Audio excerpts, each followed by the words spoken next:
Malfunction here from wonderful New Zealand. It's 2:30. Oh, actually, it's 2:54 a.m. in the morning on Thursday morning in New Zealand because somewhere else it's Wednesday morning. Anyway, so as you can see, I've got Stephen King in front of me. Probably one of the greatest horror writers of all time. I know we've got Mary Shelley, we've got Bram Stoker, and I can't remember the other one, which is the Mummy and stuff like that, or zombies. I think I just did. No, it's left my brain. It's early morning. Well, late, if you look at it that way. But have a look at this, right? Born in 1947. Look at the awards. But here's what I want you guys to see, which is the most important part. The works he's written has won awards, Oscars. Look at this. 310 credits to his name, just for as a writer. Now, I started reading Stephen King when I was about 15. And the first book, if I remember right, I read was It. Right? So that's about 31 years ago. Yeah. When when I read It. And yet it just came out last year, right? The year before. Just look at this. Look at all this. We're not even past 2018 yet. Look at that. Now we just got to 2018. I'm going to keep going here so you guys can see how amazing of a writer this guy is and how many times he was rejected for the first book he ever wrote. All right. I think it was over 20 times or something. Quite a lot. And we're still getting, it's only 2010 now. Look at that. 2012 here. Now we reached 2010. Okay, keep looking. Look at that.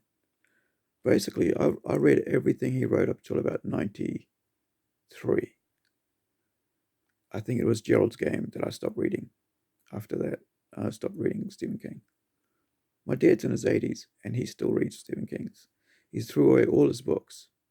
Yet he just told me in the week, this week, when he was clearing all his books and stuff to make room, that he is keeping his Stephen King books.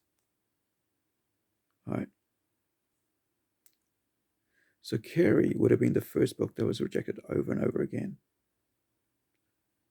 And Carrie is now getting a reboot.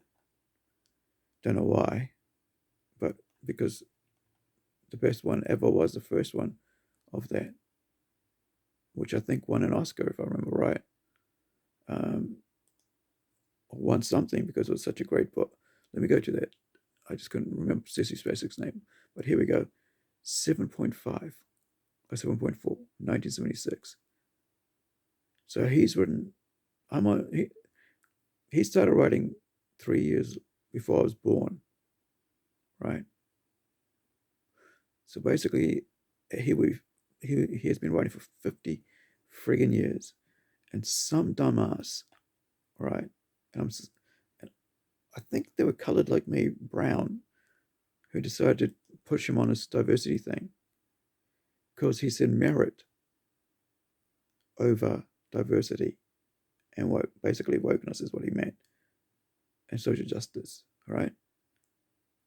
Not because of your skin color, not because of your gender or whatever you want to use, but because you have a merit, that you've worked hard, that that you should win awards, that your quality of your work, not your quantity or who you are, but how hard you've worked and how much you've worked and the quality of your work.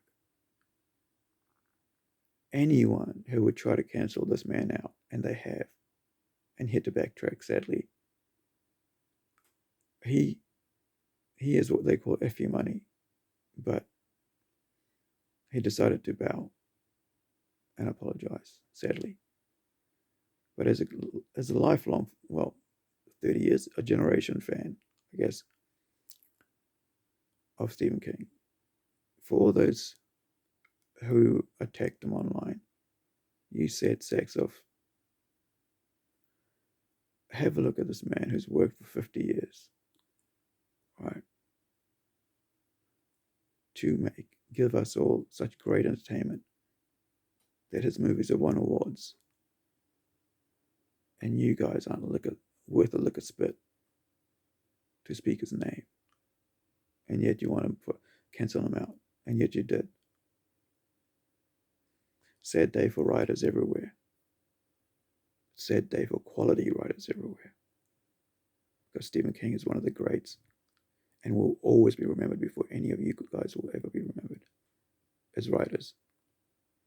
He's been remembered for 50 years. So add another 50 to that. Add another 50. Because his work will keep being remade until we're doing holograms of his work. Or even further than that. So anyway, I want to keep this short, but you guys made writers like me feel bad today. Those who are striving to do quality work over quantity. Who are working and busting our chops. Yet you guys don't give a damn about quality or legendary writers like Stephen King. Who are we going to take next? Clive Barker? Shame on you all. Shame on you.